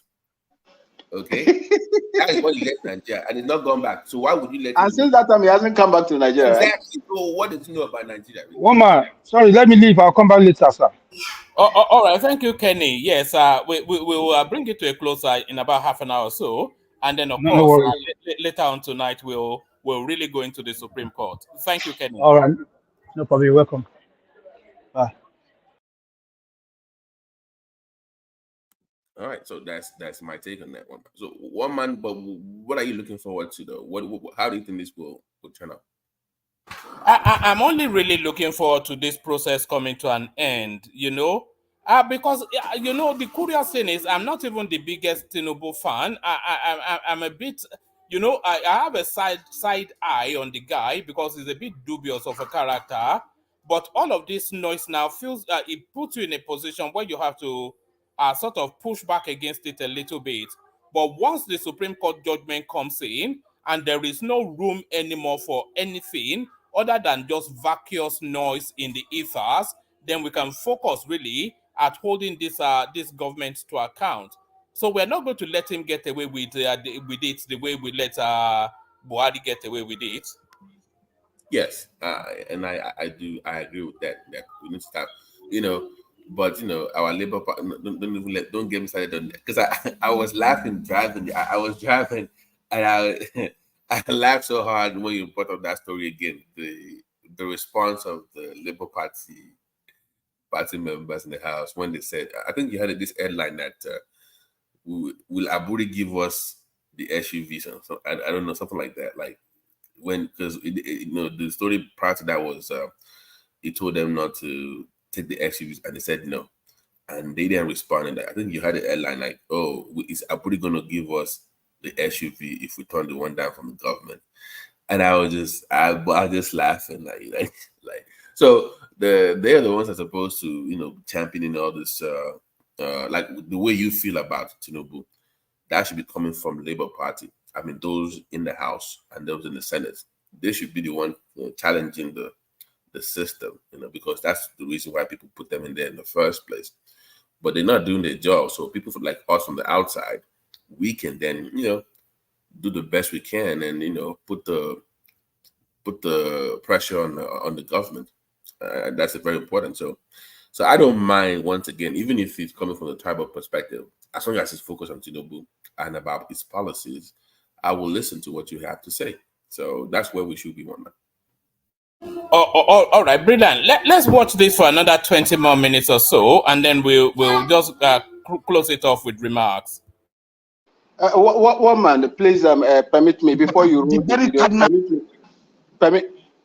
Permit me to just take a leave now to go and pick up my daughter from school. I beg you. I will be listening at the background. Thank you. All right, brilliant. Thanks for joining us, Vin. Join us later in the evening when we carry on with the conversation. Thank you, Vin. I will do that. All right. One man, mate. I'm going to work, so I'm like, let me just check in with you. I love this morning drive, but you don't do this. You don't do the morning show anymore. I don't know why, but and don't ask me to host. I'm not. No. I'm going to actually ask you, BT, but I'm going to ask you to host a stand-alone session around a specialism. I'm also asking Zita to do that as well. Not be a regular host, but be a host around a specific nuance. But we'll talk about that later. Just like maybe an hour or 90 minutes. That would be the cap. Yeah, it's just an hour or 90 minutes, maybe on IFA, on herbs or whatever it is. Just a monologue to the space. And by the way, let me congratulate the platform. I was on the road, so I thoroughly enjoyed the debut of Doopsy show on your platform. It was a breath of fresh air just hearing the ladies talk about. I actually enjoyed the show. Just to let you know. So hopefully she comes back, and maybe is it every Sunday now that she'll be hosting that, Doopsy? It will be. Yeah, that was okay. So we'll talk. All right, let me run. Thank you. All right, thanks, BT. Things that Nigeria must do first is to make sure that the commission itself is unbundled. The commission is overburdened. I can tell you this because I've worked unbundled. In what sense? Can you give me some more? Unbundling is not. I'm not the first person saying this word. It was established in the Justice Tuwe panel report. And if you look at what Justice Lemu election violence report also says, is that the commission is responsible, as I speak to you, for political party registration and management. The commission is responsible, as I speak to you right now, for election conduct. The commission is also responsible. In the commission I mean INEC is also responsible for trying electoral violence. And that's why you see none of these things INEC is getting it 190%. No. I mean, it was election and INEC been tried successfully for electoral violence. Because even when you try to try that, you now find out that those attorney generals of the state who belong to parties that usually commit violence, we bring what they call not only prosecute to take over the case and absorb it. But if we have electoral tribunal offenses commission, just like the AFCC is for financial crimes, we will have an effective agency that will manage those who are committing heinous crimes against our electoral process. And then two, we will now also go for to make INEC more impartial, to make sure that a member of a political party who is elected, who is the president, because every president is a member of a political party, cannot be appointing the referee in a match where other members of the multi-party coalition of political parties will participate. So these are the things we're saying. Because if you're a member of a political party, whether you are a president or not, they say you are expected to be impartial. But you know the nature of man. The nature of man is to self-protect before you can think of others. So we must follow the justice, how they call it, justice panel, to now review that the electoral commission, the appointment must be taken away from the presidency and put in the hand of the National Assembly via the judiciary. So finally, you are of the Labour Party, and you are here today to give support and solidarity to your party. for this case. What is your expectation and what is your message to Nigerians who are watching you right now across the globe? My expectations are very clear. First, the Court of Appeal decisions didn't go down well with me for one, because there was active action that INEC even went out of that PEP without even a warning to say you promised Nigerians. The confidence that was built up to that election was because INEC made a promise that there will be a direct transmission of electoral results. And that is why, if you look at what happened, new voters were plenty. A lot of new voters came in because they were encouraged and they now had interest to participate in the electoral process. Because people were not, there was voter apathy because people believe at the end of the day, INEC will announce the result of their own. That is their perception. But INEC now came up and said, no, don't think like that, come and participate. And we will do live transmission of results. We will do live reporting, and you can even access it as individuals and citizens of this country anywhere in the world from the portal we have as Beavers. So you leave it from Beavers, snap it, take it to IRA. That promises was made. Are you not telling me that as a father, I'll make promise to my children, I will now go back on it, and I will be so courageous without being ashamed that I've failed? There must be consequences for failed promises. So, in essence, Nigerians must start the process of trying to institute a legal action against the INEC chairman. The INEC chairman made promises and failed. It's obvious. Even the mouthpiece of INEC at the time, Festus Okoye, also made promises and failed. So we can't live as Nigerians and be telling ourselves lies and be living in the illusion that one day things will get better. It's an elusive sense of thinking that when we wake up, people who are put in public trust, to work in the interest of the general public, we take decisions against the general public, and we keep on praying. The prayer without action is eventually not going to take us anywhere. And finally, do you foresee a breakdown of law and order, perchance that the decision of the Supreme Court does not go the way many Nigerians who came out to vote expected that it should be? I don't want to take it. A lot of prominent Nigerians have said that the election was compromised, taken from Jegaward, that the electoral system, that the truth must be said, that wasn't, the true reflection of a free and fair, credible election. And when you look at Section 38, Section 39, Section 40, and Section 41, you find out that the fundamental principles that govern democracy, freedom of expression, freedom of movement, and all these things are entrenched in that constitution. So any attempt that people feel displeased by whatever decisions of government or whatever decision of any agency of government, and decide to want to peacefully protest, to be able to state. All right. So Simba, good to have you. I know you've been trying to get in all the way through. So Simba, so the final phase now of 2023, we started in February. We're almost in February next year, but hopefully before February next year, we will now know with some clarity who is going to govern the Nigerian space for 4 years. So hopefully in the course of this week, we will know what the final verdict is. So this is Credits in Gengen Media, streaming live from the Supreme Court in Abuja. But what are you expecting to come out of that building behind the man in the blue kaftan? Okay, thank you, woman. Okay, I was trying to come in there earlier. Maybe you sent a wrong link, so the thing was not actually getting through. Yeah, sorry, I sent the wrong link. It was actually from yesterday's stream. I just realized and I sent the right one. Okay. Well, I don't expect anything different from what the judgment we got from the appeal court. The guy here is just echoing what some of the people in Nigeria are just echoing. Because if he's talking about promise that the chairman of INEC promised Nigerians, and he failed it, and then he said that most people went to vote just because of that promise. Can we see that people, where is the fact in the election, the result of the election? We recorded the lowest election from 1999. This, the number of people that participated in the election, the lowest in 2023. Even compared to 1999, we have more people voted in 1999 than 2023. So if he is saying that, okay, most people voted just because they know that their vote is going to count because of IRF, then the guy is just talking rubbish. Because if you look at the voters turnout, is actually the lowest from 1999. So it's just a rubbish. So whatever they is talking about, I don't expect anything different from the appeal court judgment.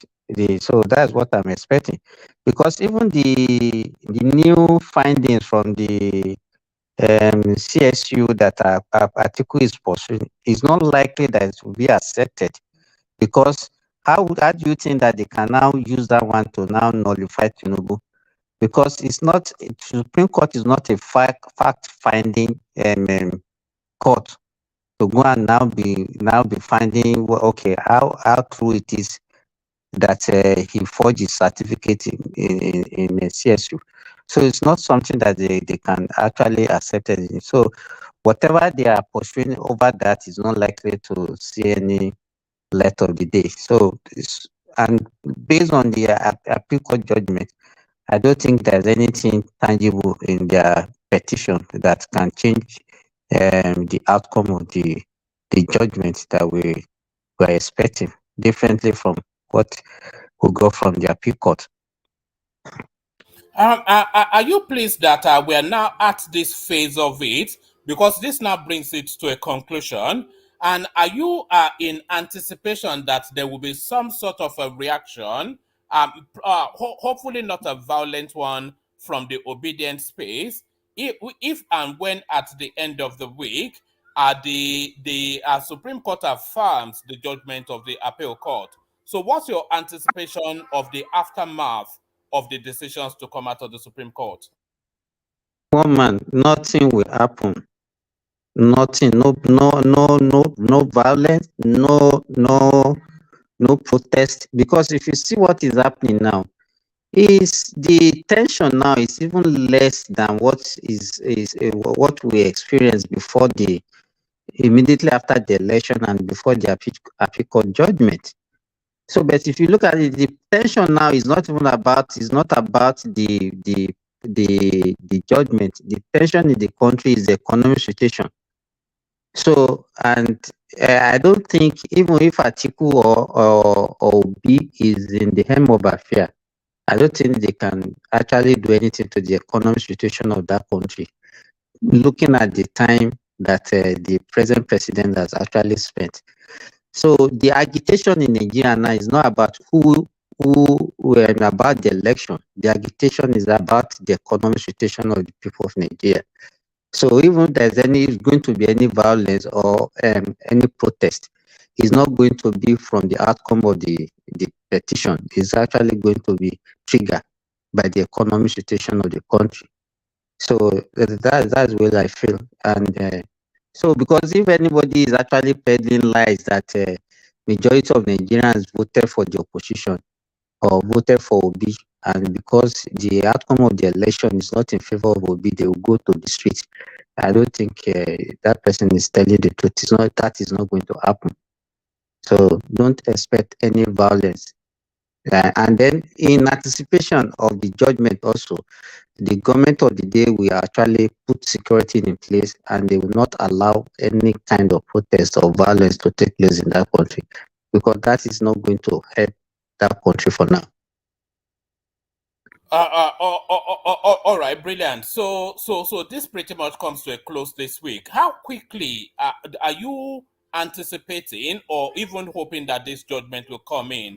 So maybe by tomorrow, definitely no more than midweek Wednesday, because like I said, all the heavy lifting has already been done by the appeal court, and the only decision to be made is around this CSU thing. If they are admitting it, what conclusions are they coming to? If they are not, then it's even quicker for them to come to a decision. So do you anticipate then, or are you hopeful that by Wednesday, this matter should come to a head? Then the obedience have a big blowout on social media, make their final noise, and then we move on. One man, I think they have 3 months for this to execute this Supreme Court case. As against it, I think they have 3 months. No, I don't think 6 they have months. 3 months. They have to finish it by the 5th of November. The whole cycle has to end by the 5th of November, which falls, I think, on a weekend. So they can either, at the least by the 6th of November, which is the next working day, or really by the 3rd of November, which is the working day prior to this. But the whole thing has to end by the 6th of November. Definitely, that means that you should be expecting the judgment by next week, maximum. That is because they can't deliver the judgment on the weekend.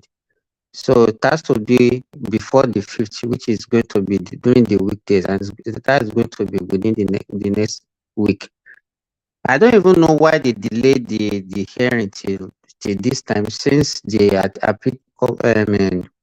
court judgment has taken place more than a month ago. So why they wait till this time? Well, maybe because they don't even have any, just to hear their petition. I mean, whatever they have, whatever case they have against the judgment, for them to hear, and then maybe we should be expecting the judgment by next week. Then everything, then that means the government has to put everything in place against next week, provide the security for anybody who wants to misbehave, and then let them deliver the judgment so that the government can face the business of the day, which is the economic situation of the country, because that economic situation is biting hard on the Nigerians. All right. So the real one of the big decisions, of course, to come out of this Supreme Court process is to give status to Abuja once and for all at the presidential election space. So, for the purposes of elections, presidential elections, does Abuja have the status of a state or not? Or is it a standalone that somebody has to win outrightly before they become president, or get 25% off? So that's the question that has always vexed the electoral process, but that decision to come in now.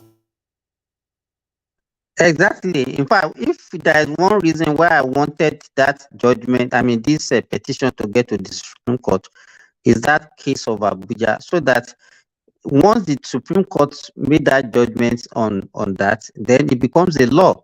And so that means we have put that one to rest. So in the next cycle of election, nobody will be going to court just because of this kind of case. So to me, I think it's one of those things that this Supreme Court judgment can actually help us to settle, so that will not be, because if you remember, even in 1879, something like that, and the so-called tutor whatever came out that time also.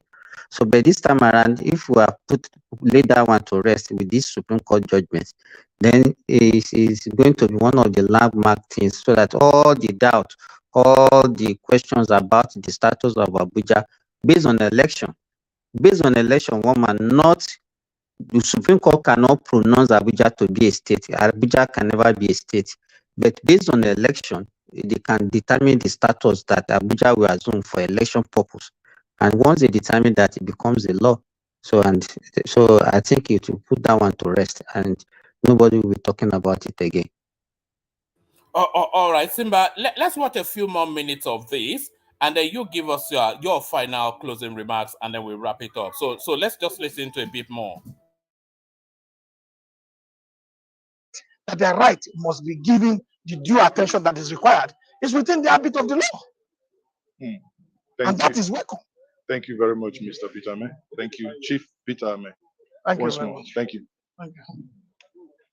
Can't continue like this. Nigeria should not be built on what is not working. Abagamba. Babu's everybody now. Mazi Chuks. Mazi Dixon Irebu. Mazi Namdi Irebu. It's better you call the Mazi Namdi Irebu. Before we finish the Namdi, other people may have thought it's a different one. Anyway. It's all right. Nice. Is not a negative name. It's a beautiful name. Wonderful name. Spectacular name. Yeah. So nice to have you at the Supreme Court. Thank you. It's a pleasure. So what's your view so far? Coming in, you saw a lot of security, as usual, or did you expect anything different? Yeah, expected anything different. First, the Supreme Court shares the same environment with the villa. Yes. So it's expected naturally, therefore, that the security will be a lot more stricter than what it was, and it was really. But getting here to now know that there is even a decision on, you know, strictly to follow the list and all of that before you can get entrance and all of that is the Supreme Court. We didn't expect anything less. But I thought, you know, with the kind of public interest that this has generated, and indeed that the Supreme Court, you know, being the final arbiter, should be a lot more flexible and allow the interests of the Nigerian people see justice, you know, on its journey. You know, let it not be evasive. For once, can't we just function as sane, intelligent, you know, human beings? Must we do everything like it's some secret? It's not a secret. Whatever process that we're asking for, we're here because we want the good of the nation. So the Supreme Court ought, for me, from my opinion, ought to have been a lot more flexible than what I'm seeing. But let's see how it goes. I hope that this whole processes will eventually give us justice. That's what's important. Let it give us justice. That's what the Nigerian people want. So, so far, you have seen some prominent people, you know, go into the courts. We've seen Ganduje. We've seen your good friend Nehu Ribadu. Yes, the chief of staff to the president too. I saw them. Of course, they're the boss. They're the big boys in town. So they naturally, of course, have access. They're all now inside the court. Yeah. What is your expectation coming out? You know, what do you expect will happen in court today? I had a conversation with Vincent Otokubu, who is one of the legal representation of the Labour Party. He is of the opinion that Nigerians might even be surprised that today the Supreme Court may even deliver judgment. That is not only hearing, that they can hear and deliver judgment and say, you know, their reasons will be given later. But having followed keenly as a keen observer from the appeal court to here, what do you, as a Nigerian, expect? Listen, the truth is that I'm a Nigerian who has lived almost all his life in Nigeria. So I'm not one of those Nigerians who eloped and eventually probably found their way back home. No, I am thoroughly based here. So I'll tell you that this is our story. The worst we have seen in Nigeria is that we had a president who the Supreme Court affirmed his presidency even when his identity and his school cert as he presented was questionable. And that president served for 8 years and nothing happened. So heaven didn't fall. You see, but this one is a peculiar case. We have a case here of integrity. We have a case of forgery here where the number one citizen of the nation, who is supposed to be the marketer in chief of the nation, is said to be a forger, is said to have questionable educational certificate and all of that. And so for us, first of all, that is something that should concern all Nigerians, including their law justices, because they are Nigerians first before being judges of the Supreme Court. So that is the case here. But are we going to be surprised if the worst happens? Like you said, oh, if for instance they now wake up here and give us judgment and say, oh, they will now, you know, revert to us later and all that. Well, it won't be a surprise. We have seen the worst. However, I haven't lost hope in Nigeria.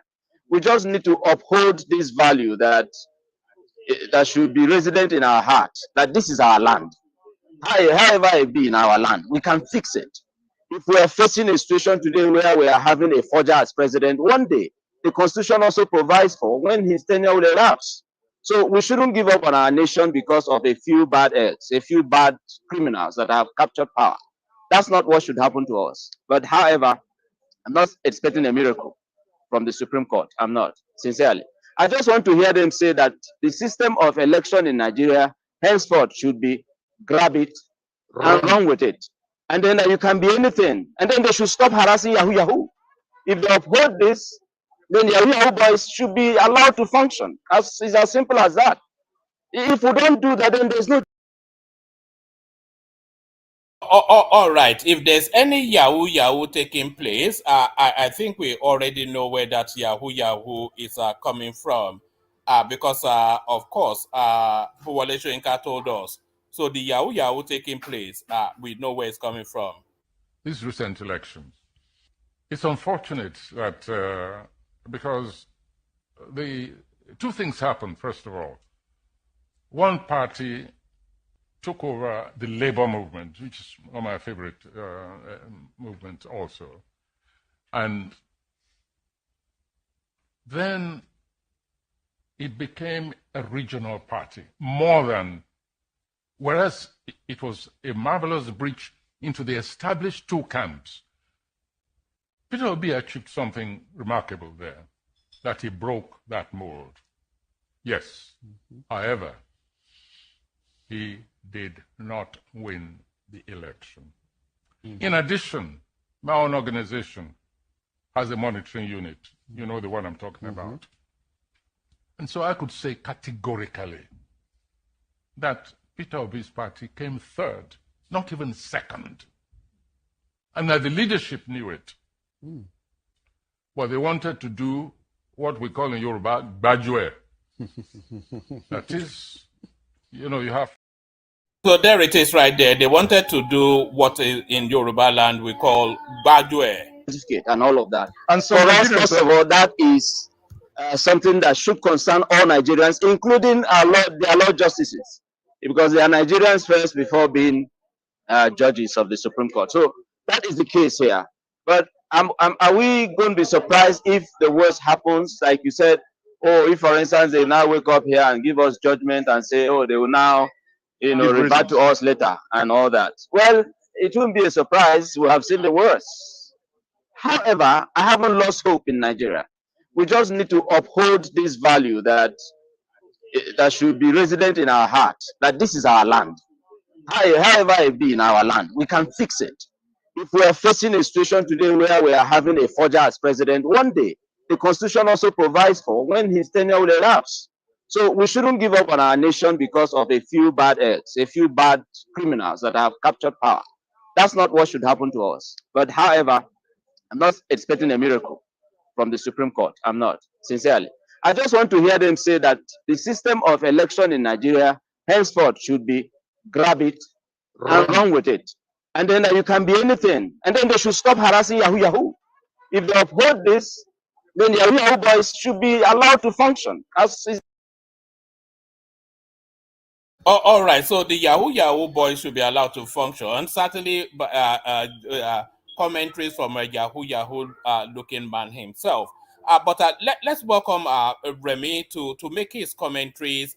And then after Remy, Simba can close it off with a final comment, and then we'll wrap it up after that. Remy, good to see you. Okay, good afternoon from here. I've not been following the proceeding because I just returned from work. So I thought you had doing. But what I've learned is that the APM case has been withdrawn and has been dismissed. This man you are showing the video, in fact, I don't know who is interviewing him and in front of the Supreme Court. I think it's high time that the Nigerian system would, how to say, I don't know whether to punish or maybe censor some people. The way they talk is just too terrible. Just on national TV, you are calling your sitting president a forger. I think democracy is really, really good, man. It gives everybody opportunity to express their mind. But as he rightly said, there's nothing special that is going to come out. They knew from day one. So they are just it's exercising futility. So I think are they going to give the judgment on whether they are going to consider the document Atiku submitted today? Are we going to hear the results today, one man, or are they going to give us later? I think it might well be later because it looks as though the day is fast spent. So they said they've reserved judgment, which is to tell you to come back for decisions. So they've not indicated that they're admitting Atiku's new intro into the proceedings. I don't think that. I don't know, but well, we shall see. But not Remy, do you think did they have that time to even investigate that? Because they don't have. You can say how many minutes they don't have the time. That's it. Yes, they didn't even give you up to 10 or 15 minutes. Just plead your case and get out. Okay, it's just. I think the lawyers are smart. It's just for them to make more money. At the end of the day, 10 or 15 minutes. What are you going to say? to prove the case that you approved for almost 3 or 4 months at the Court of Appeal. And because if they want to prove this so-called forgery that all of them are running about with, it's going to take months. It's not something that they can prove within 2, 3, 4, 5 days. The Supreme Court, the one that led them, Justice Okoro said, just on the newspaper I read that you have to put beyond reasonable doubt forgery case, beyond reasonable doubt. So that means he's trying to tell them, go back to High Court and start from High Court before you come to Supreme Court. That is exactly what he's trying to tell them. For me, yeah, beyond reasonable. They are not the first person that we hear. So you should have started from the High Court. And to be frank, I don't think they should accept that estimate because you have a lot of days. Why don't you include it when you are going to tribunal that is what you want? And this kind of situation is also pre-election case, to be frank. So whatever, why don't you include it at the tribunal so that they can judge you there? Why now? They are telling us a new evidence. No, it's not done that way. This is not a new evidence. There has been a court case about it in 1999, 2000, 2001, something before Tinubu also become a governor or after becoming a governor in Lagos State. There has been something like this before. So, but whatever the case might be, the status quo will remain. He's going to be the president for 4 years, whether they like it or not. And I think if I were him, I would also deal with some people. You have to deal with them. They cannot just be talking anyhow. That's my take for now. All right, brilliant, Remy. So I was going to give Simba the final word, but I think his system drops. So just say a few more words to close us out, and then we wrap it up. We'll reconvene for our later session, of course. A lot of the conversations will be around what happened today, but give us the final remarks, Remy, and we shut it down from there. Okay, I think the beauty of democracy is that at the end of the day, they have opportunity to go to the Supreme Court and appeal their case from the tribunal, which is supposed to be. It's not eating the policy, the policy unnecessarily. And this thing that the Supreme Court have done today, speeding up the cases and this just the way they're supposed to do. And I think at the end of the day, it's good for Nigerian democracy. And at the end of the day, it's also good that we have an election and we have new set of leaders that have come in, whether some people agree that it is good or not good because of high rev or no high rev. I think the nation is forging ahead. And I know that in the next 4 years, things will be, the election we had this year, the next 4 years, that one will be much more better than this one we have this year. And I think at the end of the day, as more Nigerians are aware of their political terrain, I think it's also give the opportunity to select those leaders that's going to lead them in the future. And if all of us as Nigerians come together to support our country, I think it's going to be good news for everybody in the nearest future. That's my take. All right, brilliant, Remy. So I'm going to post a link in the comment section for an ongoing stream where we discuss all of these matters in even greater depth. So anybody that wants to continue to listen to this sort of conversations should click on that link. But we'll reconvene for the usual time at 10 around about 10 p.m. UK time. To then, after the end of the day, to sit down and digest then what transpired over the course of today. So thank you, Remy, and thank you everyone else. Make sure you join us for the later stream. So we'll leave it here, carry the conversation on with you in the comment section. But here I say peace.